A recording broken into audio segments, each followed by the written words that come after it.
Saudara, banyak siswa atau pelajar yang mungkin sudah tidak sabar menunggu program makan bergizi gratis. Program unggulan Presiden Prabowo dan Wakil Presiden Gibran Rakabuming Raka ini dalam hitungan hari akan segera dilaksanakan. Nah, di tahun 2025 ini pemerintah telah menyiapkan anggaran sebesar 71 triliun rupiah untuk program makan bergizi gratis. Pemerintah juga telah menetapkan anggaran per porsi makanan bergizi gratis ini sebesar Rp10.000. Nah, kabar gembira juga bagi para pelajar dan orang tua siswa. Makan bergizi gratis akan dimulai pada 6 Januari mendatang. Pemerintah menyatakan 1.000 satuan pelayanan pemenuhan gizi atau SPPG siap menyediakan makan bergizi gratis. Nantinya satu SPPG ini akan melayani atau menyiapkan 3.000 hingga 3.500 porsi makan bergizi gratis. Jadi di 6 Januari nanti akan ada lebih dari 3 juta penerima makan bergizi gratis. Lalu bagaimana kesiapan pelaksanaan program unggulan Prabowo Gibran ini? Kita akan bahas usai tayangan yang berikut ini. Oleh 307 siswa, menu yang disediakan terdiri Pemerintah akan memulai program makan bergizi gratis pada 6 Januari mendatang atau di hari pertama sekolah usai libur tahun baru. Pemerintah menyatakan sedikitnya 1.000 satuan pelayanan pemenuhan gizi atau SPPG Badan Gizi Nasional telah siap untuk menyediakan makanan bergizi gratis. Satu SPPG rencananya akan menyiapkan 3.000 hingga 3.500 porsi makanan bergizi gratis. Dengan demikian, akan ada 3 juta siswa yang akan mendapat makanan bergizi gratis di hari pertama pelaksanaan makanan bergizi gratis. Pada saat nanti kita kick off ya, di hari pertama tahun 2025 anak-anak sekolah masuk ya, yang dimana itu tanggal 6 Januari, itu akan ada sekitar 1.000 SPPG. Sebenarnya adalah 930 sekian ya. Taruhlah 1.000 gitu, dan satu SPPG itu bertanggung jawab untuk memberikan makanan sebanyak 3.000 sampai 3.500 porsi per hari. Gitu. Jadi kita targetkan kurang lebih ada 3,2 atau 3,3 juta lah penerima manfaat yang akan menerima manfaat makan bergizi gratis ketika kick off nanti tanggal 6 Januari. Istana juga menjelaskan jadwal pembagian makan bergizi gratis akan disesuaikan dengan jam belajar siswa sesuai tingkat pendidikannya. Kalau makan bergizi gratis kan memang tiap hari ya, di jam-jam sekolah, khususnya kalau untuk PAUD dan sampai SMA itu di jam sekolah. Jadi setiap hari akan ada makan bergizi gratis, dan tadi target kita ada 3 juta penerima di Januari sampai Maret, setiap hari selama hari belajar mengajar. Gitu. Dan itu disesuaikan ya, kalau untuk PAUD dan TK itu akan diberikan di pagi hari, karena mereka kan bersekolah tidak lama ya. Lalu kalau untuk SD itu sekitar sebelum jam 12, sementara kalau SMP dan SMA itu di jam makan siang. Ini juga sesuai dengan beberapa uji coba yang sudah dilakukan ya oleh pemerintah. Sementara itu, DPR meminta pemerintah menggunakan data dalam menentukan daerah-daerah yang akan menerima program makanan bergizi gratis di tahap awal. Persoalannya adalah saya menangkap ada ketidakseriusan dari para pembantu presiden. Apa misalnya, Mbak Esti? Di mana? Ketidakseriusannya di mana? Saya harus menyampaikan bagaimana kemudian menentukan tempat itu berdasarkan akses bahan makanan. Harusnya ketika menentukan target, ketika tidak semua bisa diakses itu, menentukannya adalah berdasarkan data. Data itu seperti apa? Oh, soal stunting banyak di sini. Maka itulah yang kemudian harus menjadi fokus. Di tahun 2025 ini, pemerintah telah menyiapkan anggaran sebesar 71 triliun rupiah untuk program makan bergizi gratis. Di tahap awal program ini akan menyasar anak-anak dan nantinya akan berkembang hingga ke ibu hamil. Di tahun 2029, pemerintah menargetkan 82 juta orang akan menerima program makan bergizi gratis. Tim Liputan, Kompas TV. Tinggal menghitung hari. Bagaimana kesiapan program makanan bergizi gratis ini? Kita akan bahas bersama juru bicara Kantor Komunikasi Kepresidenan Dedek Prayudi dan anggota Komisi 9 DPR RI dari fraksi PKS, Kurniasih Mufidawati. Selamat sore, selamat jelang malam, Mas Dedek sama Bu Kurniasih. Ya, selamat sore. Selamat sore. Mas Radi, Mas Dede. Baik, Saya ke Mas Dede dulu sebagai perwakilan pemerintah. Masih sesuai rencana Mas, 6 Januari 2025 ininya bergulirnya untuk perdana nanti? Alhamdulillah masih gitu ya? sesuai rencana ya. Jadi belum ada yang berubah ketika kami berdiskusi dengan Badan Gizi Nasional untuk kick off, untuk launching masih di tanggal 6 Januari. Nah, ini besok kami juga akan bertemu dengan Badan Gizi Nasional lagi untuk sekali lagi memastikan terkait dengan launching ini. Tapi sejauh ini ya tidak ada perubahan, dan apabila memang ada perubahan, biasanya memang BGN atau ada kabar-kabar tertentu lah, BGN itu pasti akan mengabari kami. Tapi hingga saat ini belum ada kabar-kabar apalagi terkait dengan perubahan-perubahan seperti penjadwalan, seperti kesiapan untuk jumlah makanan yang akan didistribusikan, kesiapan SPPG, ya SPPG itu adalah Satuan Pelayanan Pemenuhan Gizi atau Dapur Umum. Jadi tidak ada yang berubah sama sekali, at least atau setidaknya untuk sampai dengan saat ini. Oke, tapi yang ingin saya tanyakan begini Mas Dede, kan untuk tahap awal ini ada 3,3 juta ya kurang lebih yang akan diberikan begitu ya, makan bergizi gratis ini kepada anak-anak. Nah, dari jumlah itu dinyatakan oleh pemerintah kemarin serentak katanya di seluruh Indonesia. Tapi untuk lebih spesifik lagi, daerah-daerah mana saja yang akan diprioritaskan? Seperti misalnya daerah satu ini ada daerah satu yang angka prevalensi stuntingnya tinggi misalnya. Itu daerah-daerah mana saja kira-kira Mas Dede? Iya, saya memang atau kami pemerintah seringkali mendengar istilah prioritas-prioritas untuk daerah mana duluan ya yang akan dibagikan ya. Tapi begini, program makan bergizi gratis ini adalah program universal. Tidak ada itu yang mana dulu didahului, tidak ada dulu yang mana dulu itu diprioritaskan, karena pada akhirnya nanti semuanya ya, dari ibu hamil, anak balita hingga anak sekolah sampai dengan dia lulus SMA atau sederajat itu akan menerima manfaat dari program makan bergizi gratis. Artinya program ini universal. Nah, ketika kita berbicara yang mana duluan ya untuk tahun 2025 ini, maka yang didahulukan itu yang mana yang siap duluan. Sementara kami kemudian itu mengebut yang mana-mana yang belum siap agar segera siap, agar segera kick off. Kurang lebih demikian. Nah, yang siap itu di mana Mas Dede? Ini ada di beberapa tempat ya. Misalnya, di Pulau Jawa atau di luar Jawa atau di mana? Di Pulau Jawa ada ya, di Kalimantan ada, di Papua ada, di Papua di Merauke ada. Kalau nggak salah di Papua itu ada 4 titik ya dari informasi yang saya terima. Di Sumatera ada dan lain-lain. Jadi kalaupun misalnya di Pulau Jawa misalnya ya, ini kan karena kesiapannya, tapi kemudian ditentukan juga ya murid-murid penerimanya dari SD atau SMP yang seperti apa. Nah, itu. Contoh misalnya yang pernah saya datangi ya untuk uji coba itu adalah di Kota Bogor di Tanah Sareal. Nah, walaupun dia kota, walaupun dia di Pulau Jawa ya, namun kemudian ketika kita melihat ke lapisan masyarakat di mana keluarga berasalnya tempat murid-murid itu dibagikan, itu tetap didahulukan mereka-mereka yang di golongan menengah bawah dan juga yang berasal dari keluarga yang hidup di bawah garis kemiskinan. Jadi bahwa kesiapan ini menjadi faktor utama, ini bukan berarti kami tidak mendengarkan aspirasi dari itu tadi, jangan sampai nanti pada saat 6 Januari sudah disalurkan, katanya udah disalurkan kok daerah saya belum. Nah, ini nanti ada penjelasan khusus ya untuk ini ya Mas Dede ya.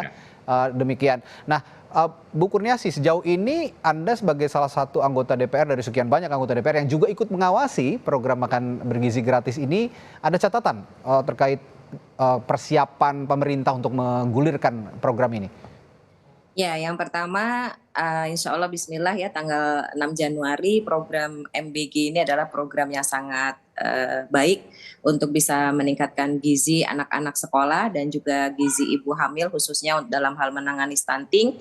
Ini sudah disampaikan beberapa kali di rapat dengan Komisi 9. Memang program MBG ini program yang anggarannya dibahasnya di Komisi 9 nih. tadi ya dan Mas Dede. Jadi kami tahu bagaimana ekosistemnya yang disampaikan dalam rapat dengan kami, ekosistemnya sudah disiapkan sedemikian rupa ya. Dari hulu ke hilir dan juga prosesnya serta tahapannya. Akan dibagi beberapa tahapan pada saat kami berdiskusi dan melakukan rapat kerja dengan BGN beberapa waktu yang lalu, karena saat ini kita sedang reses. Jadi disclaimer dulu nih Mas, nih kita lagi reses ya. Artinya yang kami sampaikan adalah hasil pembahasan rapat sebelum reses.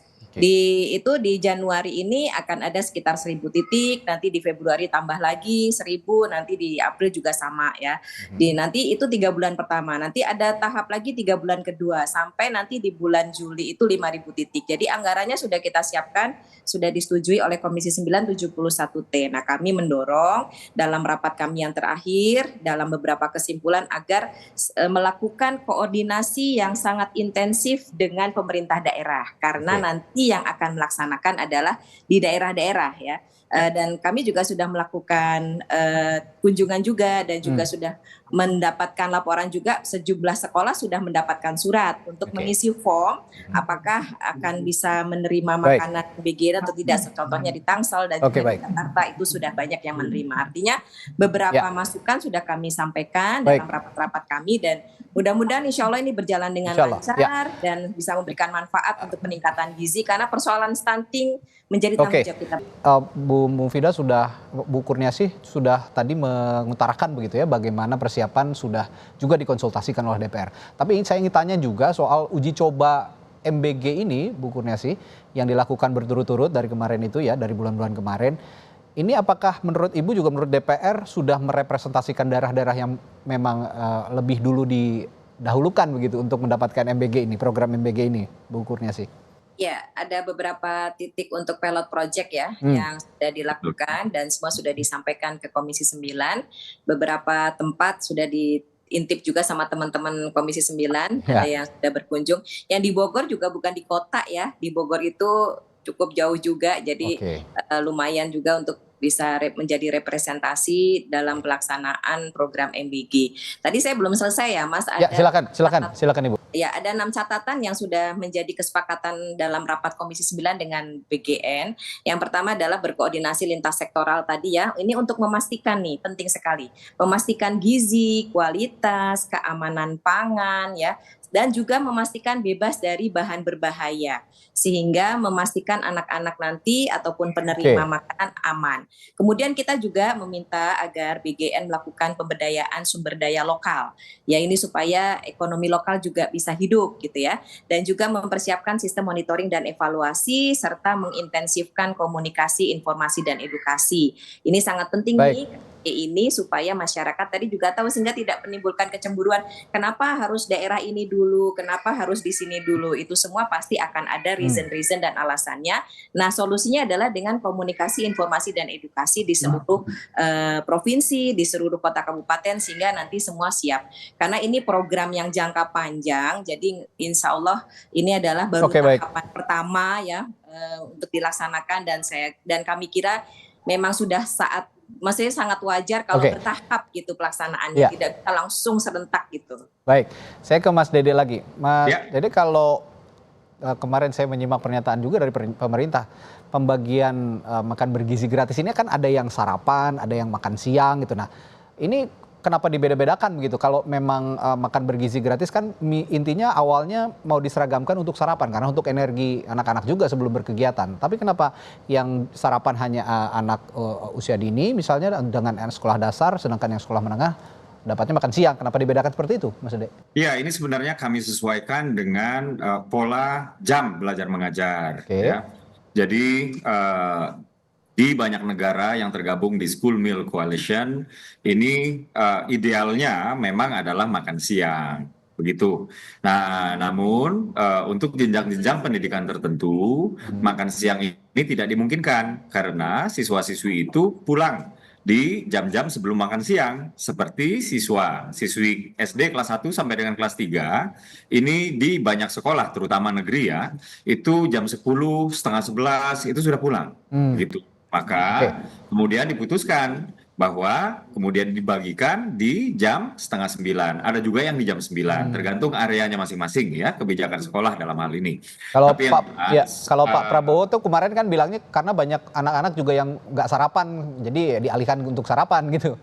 Mas Dede. Iya, itu betul, itu betul, itu betul. Dan ini diutamakan memang untuk siswa-siswi SD. Oke. Gitu. Karena siswa-siswi SD ini kami temukan temukan memang banyak yang tidak sarapan. Tapi secara overall, secara keseluruhan, ada sekitar 42% ya anak sekolah yang berjumlah 45 juta di Indonesia, itu memang berangkat ke sekolah dengan perut kosong. Nah, hal-hal seperti inilah yang ingin kami atasi. Tapi kan ada juga yang berangkat dengan perut tidak kosong, gitu. Nah, apabila kemudian kita paksakan untuk masuk makan atau sarapan ini di jam-jam yang dimana anak-anak itu ada yang sudah sarapan, ada yang belum. Ini yang sudah sarapan nanti nggak mau makan. Nah, kurang lebih seperti itu. Jadi dilakukan kompromi untuk terkait dengan pemilihan jam. Supaya yang tadinya sudah sarapan, misalnya jam setengah 7 atau jam 6 mereka sudah sarapan, setidak-tidaknya jam setengah 9 mereka kan sudah bisa makan. Kurang lebih seperti itu. Karena kan nggak mungkin kita pisahkan. Siapa yang belum makan? Saya, oh ya udah kamu makan sekarang. Atau siapa yang sudah makan? Kamu, oh saya, oh kamu berarti makannya nanti.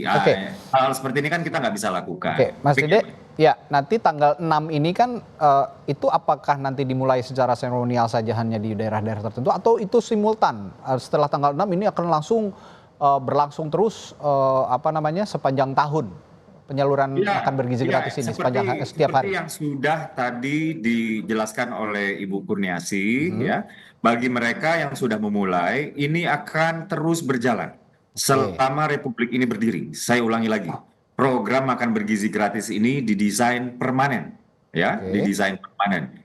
Dan apabila kemudian masih ada yang belum, inilah yang kita kebut supaya segera untuk bisa dimulai. Dan ini bukan hanya terkait dengan kendala-kendala di lapangan, misalnya ketidaksiapan infrastruktur, ya. Ini karena kesiapan infrastruktur ini nggak merata rupanya. Nah itu yang jadi kendala juga terkadang persiapan infrastruktur. Lalu juga SDM, lain-lain. Tapi juga di sini kan ada keterbatasan anggaran oleh pemerintah. 71 triliun untuk 82 juta penerima manfaat ini kan nggak cukup. Sebenarnya kami sudah melakukan sebuah modeling ya terkait dengan anggaran atau sebuah estimasi apabila 82 juta ini full ya menerima manfaat dari program MBG, maka setidak-tidaknya kami pemerintah membutuhkan anggaran sebesar 400 triliun rupiah. Nah, akan tetapi dengan postur anggaran kita yang sekarang, kalau misalnya 400 triliun ini kita tumpahkan semua ke MBG, tentu akan meninggalkan lubang-lubang di pos anggaran yang lain. Sehingga makanya kita cicil, dan penyicilan ini juga melihat kesiapan infrastruktur, instrumen pendukung, dan juga kesiapan SDM. Demikian. Terakhir ke Bu Kurniasi, saya ada 2 pertanyaan terakhir yang langsung bisa dijawab nanti Bu Kurniasi. Pertama soal tadi kendala-kendala untuk menyampaikan makan gizi gratis ini di berbagai daerah yang terpencil, seperti Mas Dede bilang pasti akan ada kendala infrastruktur. Nah, apakah itu sudah disimulasikan dan Anda juga sempat terlibat dalam simulasi itu? Yang pertama. Yang kedua, tadi juga singgung soal anggaran. Untuk Rp10.000 per porsi makan bergizi gratis ini, apakah sudah memenuhi gizi juga? Karena misinya kan kita tahu untuk mengurangi atau menekan prevalensi stunting di Indonesia. Ya, yang pertama tadi untuk tantangan itu pasti akan ada, apalagi pada masa awal, pasti justru di sini makanya nggak banyak-banyak dulu dilaksanakan ya. Kami berpesan supaya tidak langsung banyak karena supaya menjadi modeling yang lebih banyak lagi. Kalau tadi sudah ada di pilot project menjadi modeling, ini akan ada modeling-modeling lain. Yang paling menjadi tantangan adalah mungkin jarak dan juga persiapan infrastrukturnya, dan juga tadi ya benar-benar harus disiapkan kemasannya dan juga tadi kualitas makanannya. Itu yang menjadi concern kami pada saat rapat beberapa waktu yang lalu. Nah, kemudian tadi yang berikutnya adalah terkait dengan anggaran dan porsi, proporsi singkat saja Bu. Anggaran intinya ya kita berharap bisa dioptimalkan dari anggaran yang ada ini untuk sementara. Nanti mudah-mudahan di tahun berikutnya anggarannya bisa ditambahkan sehingga bisa lebih besar lagi untuk memenuhi kualitas yang lebih tinggi lagi tentunya gitu. Jadi insya Allah sudah disimulasikan juga, tapi kami tidak terlibat ya karena kami bukan eksekutif, kami berfungsi memberikan pengawasan, jadi kami membantu dalam hal pembajetan, penganggaran dan juga pengawasan. Baik. Saya yakin sudah banyak anak-anak yang tidak sabar menerima makan bergizi gratis mulai Senin nanti ya. Kita lihat dan mudah-mudahan ini misi-misi makan bergizi gratis ini semua bisa terpenuhi. Termasuk dari sisi ekonomi tadi banyak yang terlibat meningkatkan taraf ekonomi masyarakat. Lalu juga tingkat angka prevalensi stunting juga bisa ditekan. Misi-misi mulia ini mudah-mudahan bisa terpenuhi semua. Baik, terima kasih.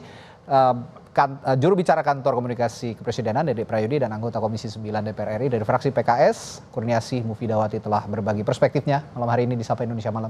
Sehat selalu Bapak dan Ibu, sampai jumpa.